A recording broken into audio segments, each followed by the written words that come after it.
Ustaz, bagaimana hukumnya sholat id di halaman gereja? Ya, di halaman gereja. Sholat id jelas ajaran Islam, gereja jelas tempat ibadah orang bukan Islam.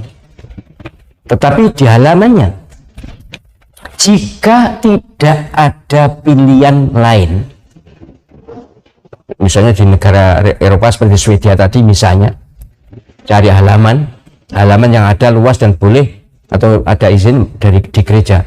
Jika terpaksa boleh. Ad-daruratu tubihul mahdhurat. Keadaan darurat itu membolehkan sesuatu yang mestinya tidak boleh. Ya, ini bukan soal sah tidak sah, tapi soal etika, soal kepantasan. Wong sholat id tempat banyak kok, kakean pola di halaman gereja. Ada apa? Memang ada, ini ditunjukkan videonya.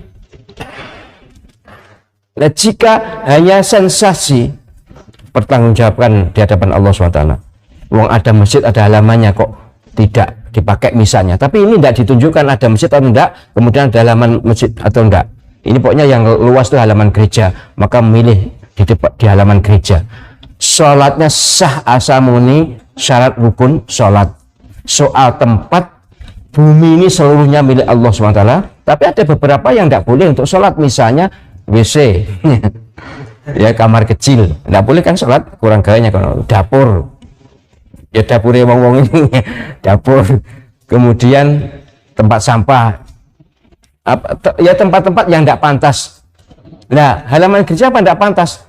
Dari perspektif sosiologi kemasyarakatan tidak pantas. Soalnya ibadah Islam kok di tempat non-Islam.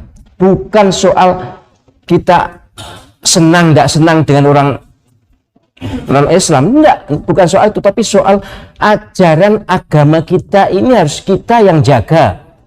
Kehormatan ajaran ini harus kita yang menghormati.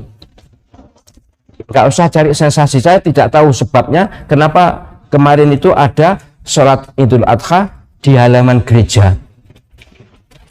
Sekali lagi soal sahnya sah, tapi kepantasan tidak pantas jika tidak terpaksa. Tapi kalau terpaksa, apa boleh buat, asal tidak dalam gereja. Di dalam gereja pun ada yang membolehkan jika darurat, ya. Jika darurat. Tapi sungguh di akhir zaman ini ada saja ulah orang yang aneh-aneh, kurang ilmu. Padahal kita beribadah itu lillahi ta'ala supaya diterima oleh Allah subhanahu wa ta'ala, mencari ridhonya Allah subhanahu wa ta'ala, bukan mencari ridhonya manusia, juga bukan karena manusia, tapi karena Allah subhanahu wa ta'ala. Kenapa? Kalau menghati ini pening, kenapa sholat tidak di tempat yang pantas, yang wajar? Ini persoalan loh. Sering saya tanyakan, kalau hatimu bersih, tidak akan aneh-aneh. Adanya tingkah laku aneh-aneh itu karena hatinya kotor, hatinya tidak bersih. Soal sensasi, soal ini itu, toleransi itu omong kosong, gombalisasi itu.